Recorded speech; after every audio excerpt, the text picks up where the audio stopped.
अस्सलाम वालेकुम बच्चों, कैसे हैं बच्चों? खैरियत से हैं आप लोग? जी, मुझे उम्मीद है आप खैरियत से होंगे और मैं भी खैरियत से हूँ।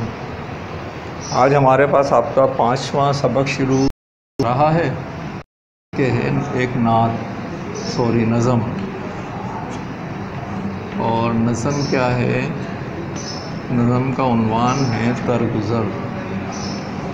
दरगुज़र के मायने माफ़ कर देना, किसी की गलतियों से जो है ये समझ लें, गलतियों को उसके नज़रअंदाज करना कि अगर आपके पास ज़र्फ़ या किसी की गलतियों से चश्म पोशी। नज़म लिखी है जनाब मौलवी इस्माइल मेरठी साहब ने। नज़म पढ़ते हैं, फिर हम इसको समझेंगे इंशाअल्लाह और काम करेंगे। नज़म है, करे दुश्मनी कोई तुमसे अगर, जहाँ तक बने तुम करो दरगुज़र। करो तुम न हासिद की बातों पे गौर, जले कोई उसको जलने दो और। अगर तुमसे हो जाए सरज़द कसूर, तो इकरार तौबा करो बिज़रूर।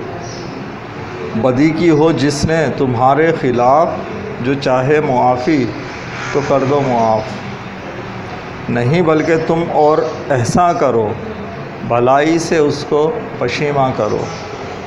है शर्मिंदगी उसके दिल का इलाज, सज़ा और मलामत की क्या एहतियाज। भलाई करो तो करो बेग़रज़, गरज़ की भलाई तो है एक मरज़।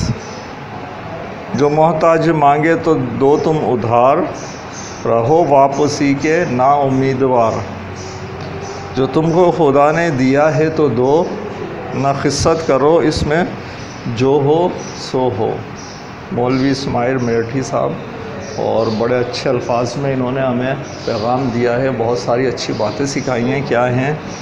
नज़म कहते हुए हम, करे दुश्मनी कोई तुमसे अगर, जहाँ तक बने तुम करो दरगुज़र।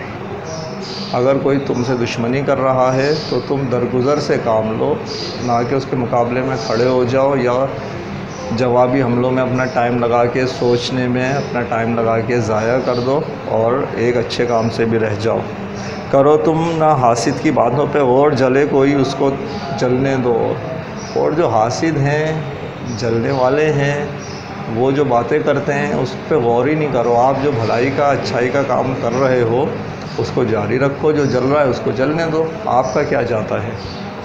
अगर तुमसे हो जाए सरज़द कसूर, तो इकरार तौबा करो बिज़रूर। लेकिन अगर गलती तुमसे हो गई है तो उसका इकरार ज़रूर कर लो, क्योंकि अगर आप गलती का इकरार नहीं करते, गलती पे पर्दा डालने के लिए झूठ बोलते हैं, तो एक झूठ को छुपाने के लिए 70 झूठ और बोलने पड़ते हैं और आप अपना मकाम भी खो देते हैं। बदी की हो जिसने तुम्हारे ख़िलाफ़, जो चाहे मुआफ़ी तो कर दो माफ़। खुद माफ़ी मांग लो, और अगर जिसने तुम्हारे ख़िलाफ़ कोई बदी की हो, ग़ीबत की हो, कोई बुरा काम किया हो जिससे तुम्हें नुकसान पहुँचे, लेकिन अगर वो तुमसे मांगे तो उसको ज़रूर नहीं, बल्कि ऐसा करो भलाई से मांगा। और सिर्फ यही नहीं कि उसे, बल्कि तुम उस पर एहसान भी करो। उससे क्या होगा कि वो मज़ीद शर्मिंदा होगा कि भाई मैं इस शख्स के खिलाफ ऐसे सोच रहा था और मैंने इसके लिए इतना बुरा चाहा। ये तो इसने ना सिर्फ मुझे माफ़ कर दिया, बल्कि ये मेरे साथ बहुत अच्छा ही रवैया भी रखता है, मेरे काम भी आता है। वो अपने रवैये पर, पिछले रवैये पर शर्मिंदा हो जाए, ताकि आइंदा कभी दोबारा उसके दिल में ऐसा ख़याल ही ना आए। है शर्मिंदगी उसके दिल का इलाज, सज़ा और मलामत की क्या एहतियाज। जब वो माफ़ी मांगने आ गया तो बस तुम ऐसा करो उसके ऊपर, उसके दिल का इलाज शर्मिंदगी है। शर्मिंदगी कैसी कि तुम उसके साथ अच्छे बन जाओ। बाकी सज़ा और मलामत, अगर आप उसे सज़ा दोगे, सुनाओगे, तो इसकी तो कोई ज़रूरत ही नहीं है। क्यों? क्योंकि वो तो पहले ही शर्मिंदा हो गया है, माफ़ी मांगने आया है। भलाई करो तो करो बेग़रज़, गरज़ की भलाई तो है एक मरज़। और अगर तुम किसी के साथ भलाई कर रहे हो तो बेग़र्ज़ होकर करो, इस आसरे में ना रहो कि इसका बदला चाहिए। ऐसी भलाई जो आप किसी गर्ज़, अपनी गर्ज़ मफाद के खातिर कर रहे हैं, वो तो एक मर्ज़ है, बीमारी है। आप दरअसल भलाई थोड़ी कर रहे हैं, फिर आप तो कारोबार का सोच रहे हैं, कारोबार कर रहे हैं कि मैं इसे दूंगा ये मुझे देगा।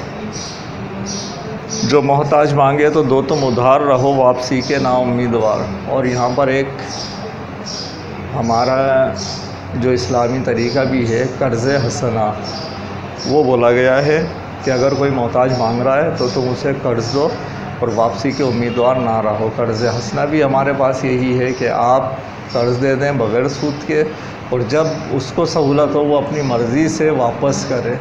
ठीक है, बहुत सारे वक्त ऐसे होते हैं कि हमसे कोई उधार मांगता है, हम दे तो रहे होते हैं लेकिन हमारे भी ज़रूरत के होते हैं, तो हम कहते हैं आप किस टाइम वापस करोगे, और अगर वो टाइम नहीं बता पाते तो हम वो पैसे देने से इनकार कर देते हैं। क्यों, हमारी भी ज़रूरत के थे। लेकिन अगर आपकी ज़रूरत के ना हो और कोई टाइम नहीं बता पा रहा तो आप उसे कर्ज़ हसना के तौर पर वो पैसे दे दें, वापसी के उम्मीदवार ना रहें। आ गए तो ठीक है, नहीं आए तो इसकी जज़ा अल्लाह ताला आपको आखिरत में उससे कई गुना बढ़ाकर देगा। जो तुमको खुदा ने दिया है तो दो, ना खिस्सत करो इसमें जो हो सो। अगर तुमको अल्लाह ताला ने दे ही दिया है, खुदा ने दिया है, तो आप दो दिल खोलकर, ना खिस्सत करो इसमें जो हो सो। इसमें कंजूसी मत करो, जो होगा सो होगा, आएंगे आएंगे, नहीं आएंगे नहीं आएंगे। आपको इस पैसे से कोई फ़र्क नहीं पड़ जाएगा, या जो चीज़ वो मांग रहा है उस चीज़ से आपको देने में कमी नहीं आएगी, क्योंकि अल्लाह ताला ने आपको बहुत दिया हुआ है। उसके दिए में से लोगों को दो, जो होगा वो देखा जाएगा, आ जाएगा तो ठीक, नहीं आया तो आखिरत में जज़ा मिल जाएगी। ठीक है बच्चों, ये था हमारे पास आज का पढ़ने का काम। अब मैंने यहाँ अल्फाज तो लिखे नहीं हैं तो मिटाने की ज़रूरत नहीं पड़ी। अल्फाज मायने कुछ हम लिखते हैं यहाँ पर। ठीक है, अल्फाज मायने, ये है हमारा क्लास वर्क।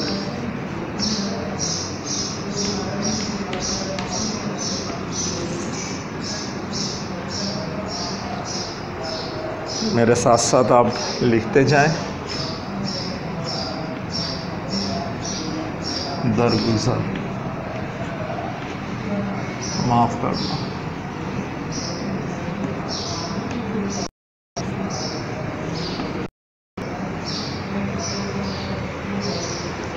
दोनों बार माफ़ लिख दिया।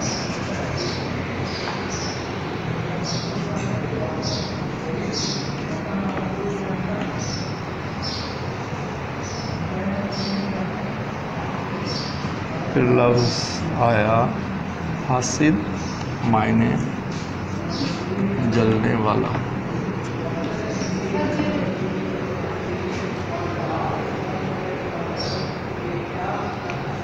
फिर है सरजद,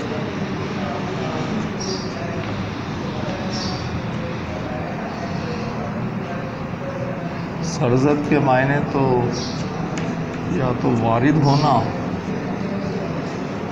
या मुझसे कोई काम हो जाना,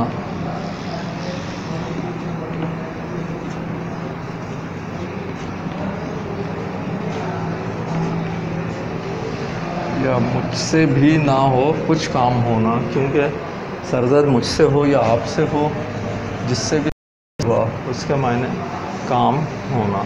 ठीक है, कुछ काम जो हो जाना। फिर है कसूर, कसूर मायने गलती ही।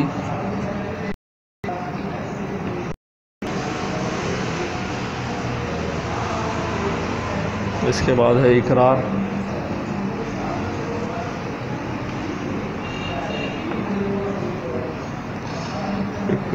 इकरार ही, इकरार मायने हामी भरना या कबूल करना।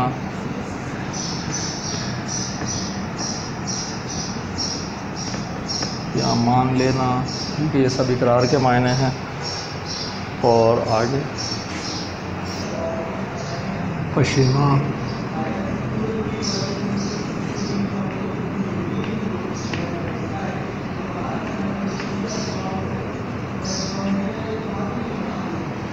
शर्मिंदा,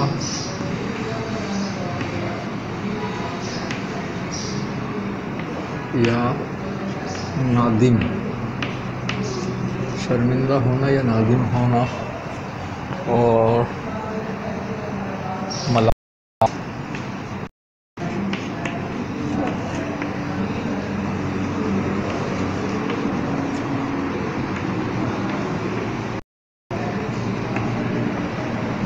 बुरा भला कहना। अगला लफ्ज़ है एहतियाज,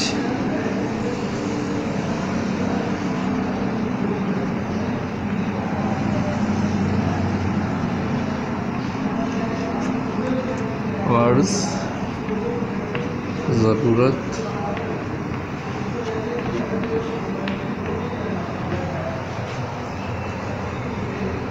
अच्छा आ गया ग़र्ज़। तो ग़र्ज़ तो वही ज़रूरत या मतलब। इसके बाद लफ्ज़ है ख़िस्सत,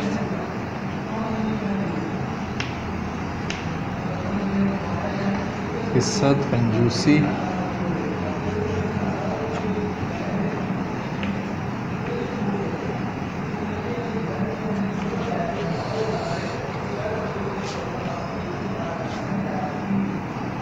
फिर है सरज़द,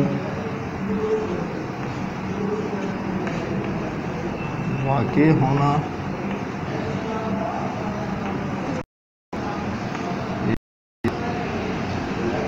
मुझसे या आपसे काम होना कुछ।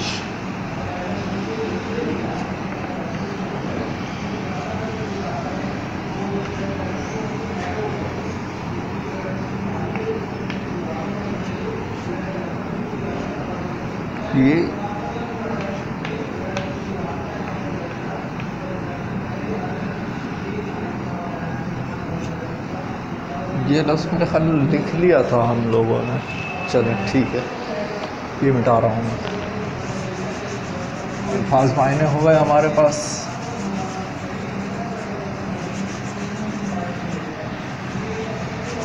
चल रहा है हमारा क्लास वर्क।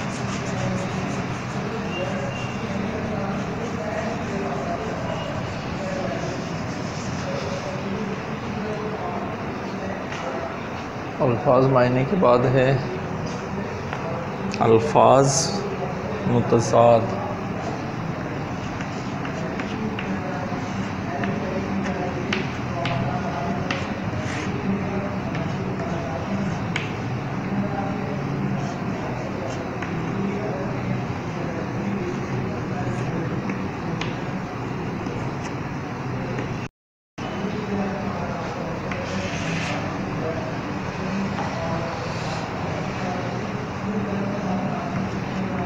मुतज़ाद के मायने उलट अल्फाज, उलट मायने देने वाले अल्फाज। दुश्मनी का दोस्ती,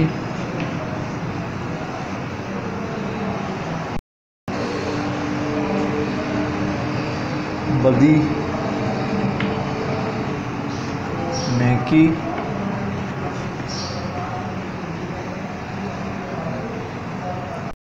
भलाई, भलाई का आएगा बुराई,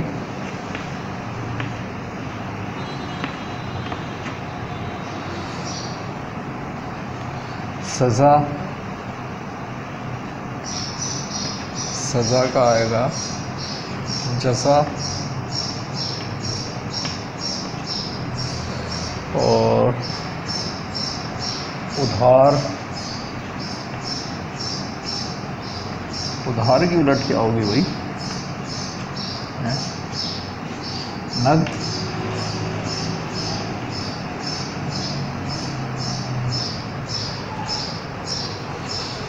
अल्फाज मुतज़ाद हो गए हमारे। अल्फाज मुतज़ाद के बाद हैं खाली जगह।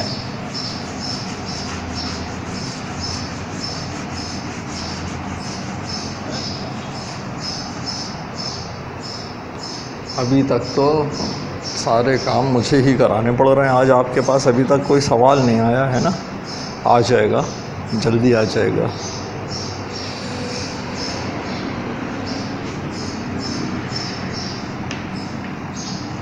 ये कॉपी करें। मुनासिब लफ्ज़ चुनकर अशार मुकम्मल करें।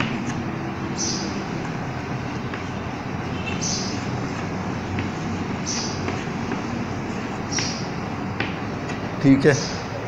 अच्छा, अल्फाज जो आपने लिखने हैं वो ये रहे, इनमें से लफ्ज़ चुनना है आपको। गर्ज़, बदी, सरजर, ये अल्फाज हैं जो मैं आपको अशार दूंगा। उसमें 3 अशार हैं, 3 खाली जगह यानी, और इसमें कौन कौन सा लफ्ज़ आएगा वो आपने लिखना है। पहला है अगर तुमसे हो जाए,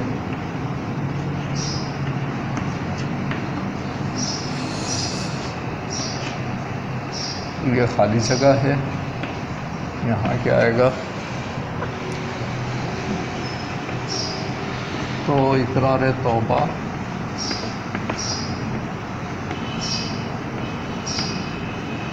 करो,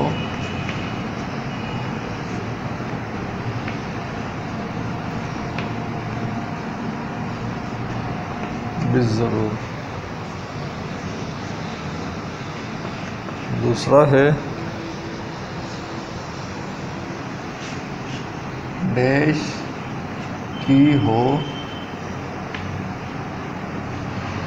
जिसने तुम्हारे खिलाफ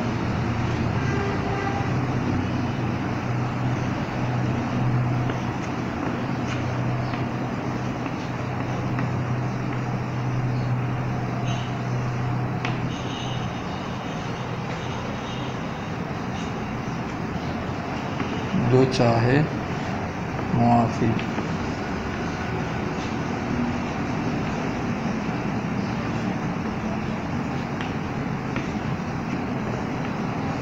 तो कर दो माफ़।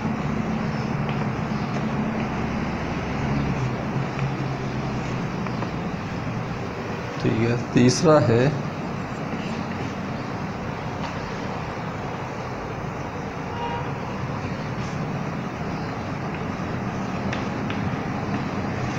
भलाई करो तो करो बेगरज।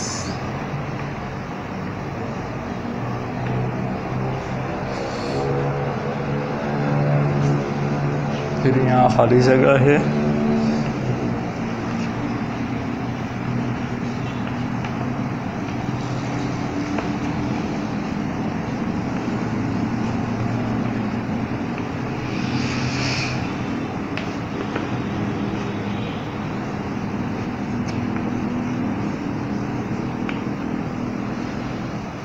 ठीक है बच्चों, ये आपके खाली जगह आ गई। इन 3 लफ्ज़ों में से कौन कौन सा लफ्ज़ कहाँ आ रहा है वो आपने लिख देना है। अब मैं यहाँ सवाल लूँगा, क्लास वर्क में ही वो सवाल आप करेंगे।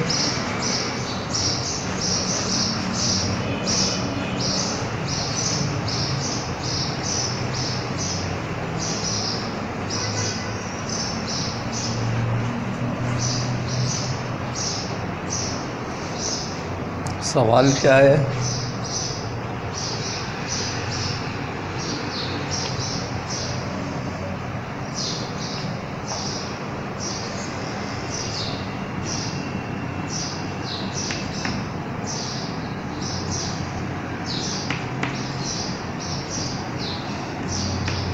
सवाल है इस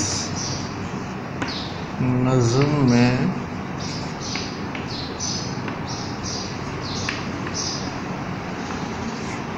शायर ने हमें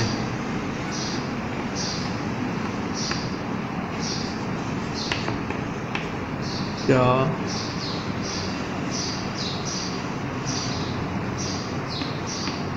क्लास वर्क है ये सवाल का जवाब अभी लिखेंगे, क्या पैगाम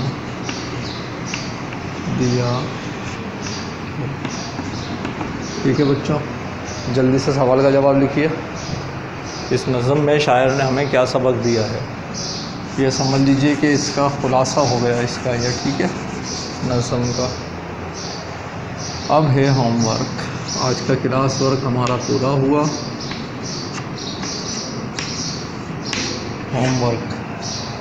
होमवर्क में क्या है, होमवर्क में है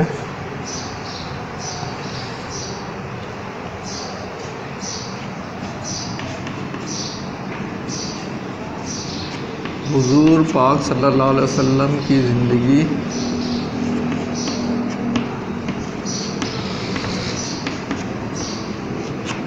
ज़िंदगी से कोई ऐसा वाक़या लिखें आप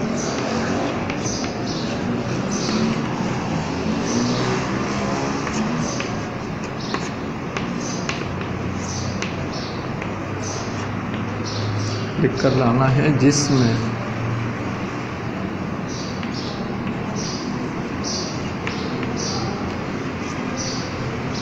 हुजूर पाक सल्लल्लाहु अलैहि वसल्लम ने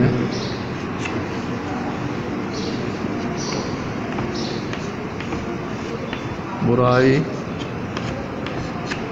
करने वाले के साथ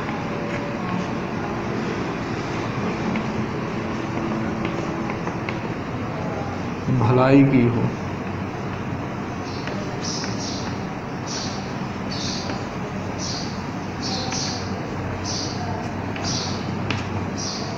हुजूर पाक सल्लल्लाहु अलैहि वसल्लम की ज़िंदगी तो ऐसे वाक़यात से भरी पड़ी है कि जिसमें जिस शख्स ने आपके साथ बुराई की आपने उसके साथ भलाई की। आपको सिर्फ़ एक वाक़या लिख कर आना है, ठीक है बच्चों। ये थी हमारी आज की नज़म, बहुत अच्छी सी दरगुज़र इस्माइल मेरठी साहब ने लिखी थी, जिससे हमें बहुत सारी चीज़ें और सीखने को भी मिली, और कुछ चीज़ें हमने जो सीखी हुई थी उनकी याददाश्त ताज़ा हो गई, ठीक है। अगले सबक में, अगले लेक्चर में इंशाअल्लाह आपसे मुलाकात होगी। ये सबक पूरा हो गया है नए सबक के साथ। अल्लाह हाफ़िज़।